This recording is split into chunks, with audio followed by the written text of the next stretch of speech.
Dan untuk membahasnya sudah ada Kabid Humas Polda Gorontalo, Kombes Pol Wahyu Tri Cahyono. Selamat malam waktu Gorontalo, Pak Wahyu. Selamat malam, Mas Iqbal.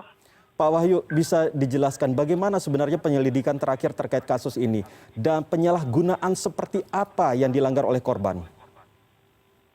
Baik, Mas Iqbal. Jadi perlu saya sampaikan di sini terkait peristiwa yang terjadi.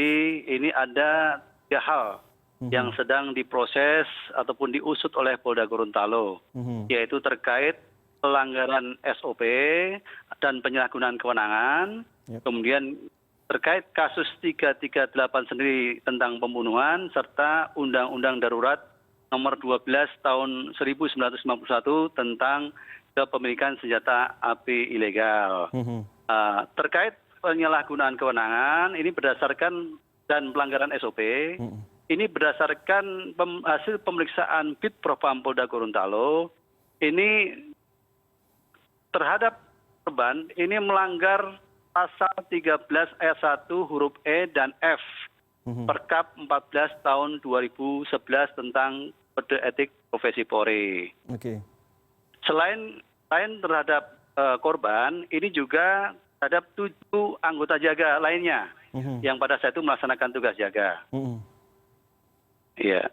Dan terkait dengan hal ini, Pak, apakah sebelumnya sudah pernah ada kasus serupa, Pak? Seperti halnya ada tahanan yang bisa keluar bersama salah seorang anggota kepolisian dan lain sebagainya, begitu, Pak?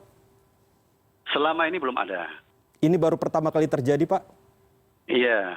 Nah, Polda sendiri sudah melakukan pemeriksaan terhadap pelaku RY. Nah, dari keterangan pelaku, apakah hanya karena kesal atau ada motif lain ini, Pak?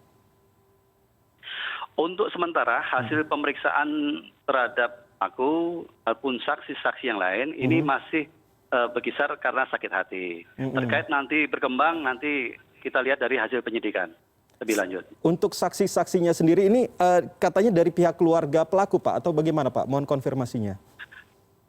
Jadi untuk saksi-saksi ini kan ada sekitar 7 orang yang sudah diperiksa, baik itu daripada pelaku sendiri, kemudian adik daripada si pelaku atas nama RPY yang juga sudah ditetapkan sebagai tersangka dan sudah ditahan, kemudian juga saksi dari istrinya pelaku, kemudian orang tua daripada pelaku juga, orang tua tiri. Nah, ini terkait dengan kita kembali lagi soal pelaku yang bisa keluar dari tahanan itu sendiri, Pak. Apakah sebenarnya kalau misalnya ada faktor-faktor tertentu, tahanan bisa keluar, Pak? Sebenarnya protapnya seperti apa?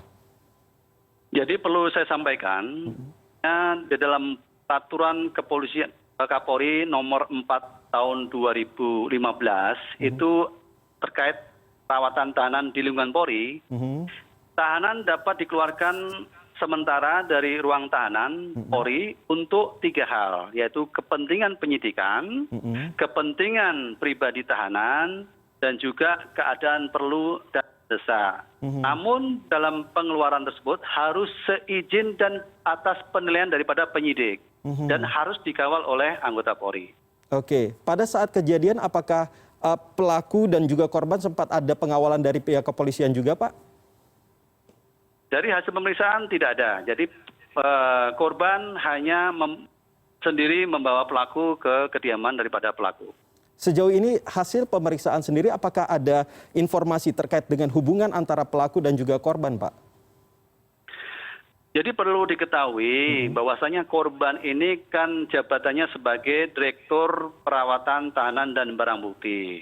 Sudah menjadi tupoksinya dan kewajibannya untuk melaksanakan pengecekan secara rutin terhadap kondisi tahanan. Termasuk mendengarkan keluh kesah, siapa tahu ada tahanan-tahanan yang sakit. Nah, kebetulan kasus ini ada keluh kesah daripada si pelaku terhadap korban di mana pelaku memiliki masalah keluarga, sehingga atas dasar inisiatif sendiri korban ini memenuhi apa yang menjadi keinginan pelaku untuk bertemu dengan keluarganya dengan batas waktu 15 menit.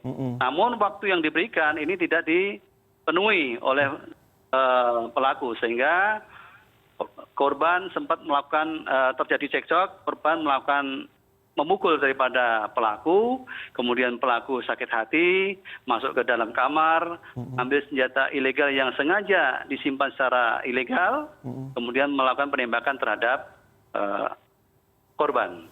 Demikian. Mohon informasinya Pak Wahyu, ini kalau misalnya korban sempat meminta untuk keluar terkait dengan masalah keluarga, kalau kita boleh tahu, sebenarnya masalah keluarganya seperti apa Pak, sehingga begitu penting sampai harus keluar dari tahanan Pak?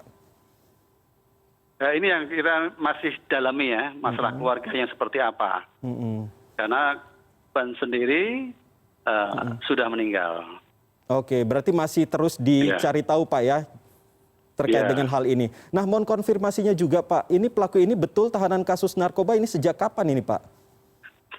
Jadi untuk pelaku RIJ ini, dia ditahan oleh Direktorat Reserse Narkoba, ini terkait penyalahgunaan narkoba, dan sudah ditahan di Rutan Polda Gorontalo sejak tanggal 14 Januari lalu. Oke, ini berkaitan dengan... sekarang masih menunggu proses tahap 2-nya. Berkaitan dengan pemakaian atau jual beli Pak? Pengedar ya. Pengedar ya. Oke, selanjutnya nih Pak, apakah pelaku ini mendapatkan izin Pak untuk pulang ke rumahnya dari pimpinan Polda Gorontalo atau penyidik? Tadi saya sampaikan bahwasanya disinilah jadi kesalahan prosedur, mana korban ini mengambil inisiatif sendiri untuk mengantar daripada pelaku ke rumah, tanpa sepengetahuan, tanpa seizin daripada penyidik. Inilah terjadi kesalahan ataupun penyalahgunaan kewenangan maupun kesalahan prosedur. Oke, dan terkait dengan 7 anggota piket yang saat ini diperiksa juga Pak, bagaimana hasilnya dan apa sanksi selanjutnya kalau misalnya benar-benar terbukti melanggar SOP Pak? Terkait terhadap 7 anggota yang lainnya, ini masih dalam proses pemeriksaan dan pemberkasan. Nantinya setelah selesai diberkas, baru nanti akan dibawa ke dalam proses sidang Komisi Kode Etik. Nanti di situ akan diputuskan. Oke, terkait dengan kejadian ini apa selanjutnya yang akan dilakukan oleh khususnya dari Polda Gorontalo terkait dengan kejadian ini? Apakah ada perlakuan khusus lagi untuk lebih menjaga agar hal ini tidak terulang kembali, Pak?